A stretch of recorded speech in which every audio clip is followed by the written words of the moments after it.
कछु तने अपने को ख्याल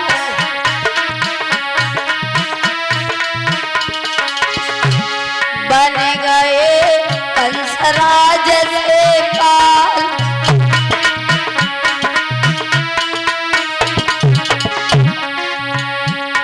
बन गए कंसराज से काल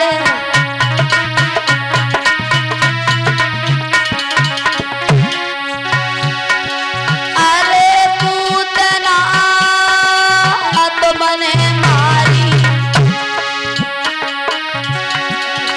अरे पूतना तो मने मारी प्यारी गोरा के पार तारे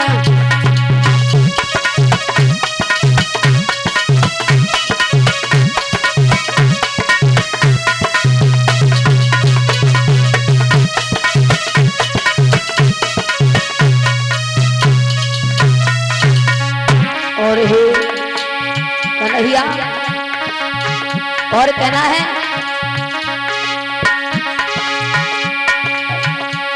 रखो हर भक्त भक्त को मान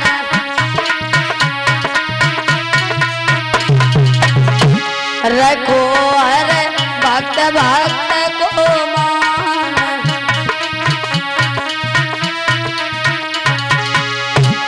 मार दे अभुमान के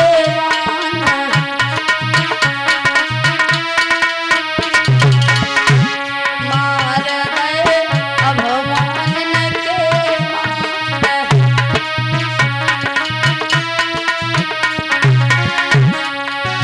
अरे सदा दीन नहीं तकारी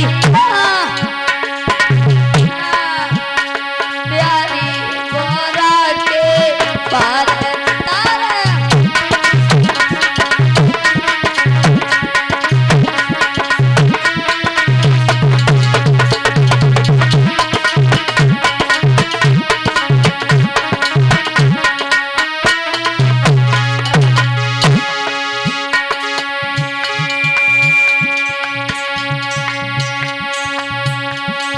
लाजरा खोत्र पुरारी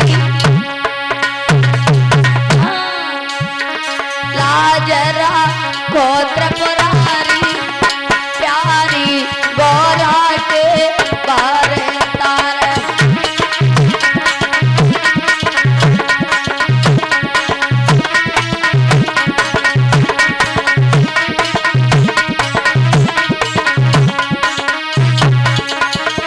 और हे प्रभु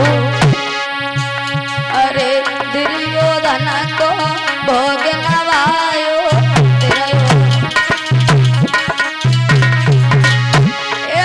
दुर्योधन को भोग नवायो दुर्योधन को अरे रूको साग बेदर घर खायो रूको साग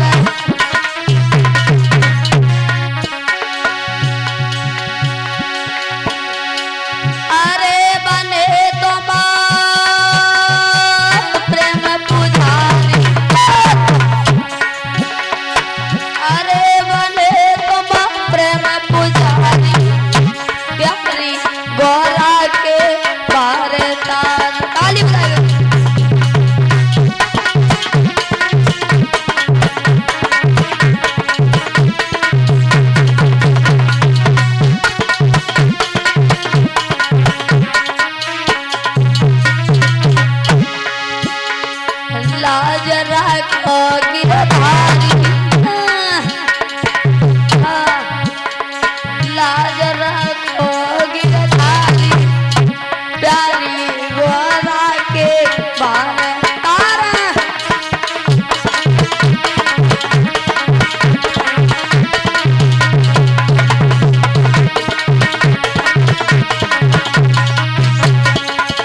सच्चे दरबार की। और ये हमारे धर्मेंद्र भैया खेरा की तरफ से ये हमें 51 मुद्रा से भेंट कर रहे हैं। कामना करेंगे कि हमेशा धन के भंडार भरे रहें, राधा रानी अपनी असीम अनुकंपा बरसाती रहे, यही कामना है। बोलिए सतगुरुदेव भगवान की, शंकर भगवान की। और आइए कथा प्रसंग की तरफ। परीक्षित जी अभी व्यास जी जो कथा को श्रवण करा रहे थे, कौन सी कथा हो रही थी महाराज? अच्छा, शुरू हो गई क्या बनाए भाई? हो गई। अच्छा, जब वो परीक्षित जी बड़े मन से कथा को सुने, बस इतना ही चाहिए, ज्यादा कुछ तो नहीं पूछेंगे। बस ऐसा हमें ये मालूम पड़ता रहे कि आप सुन रहे हैं।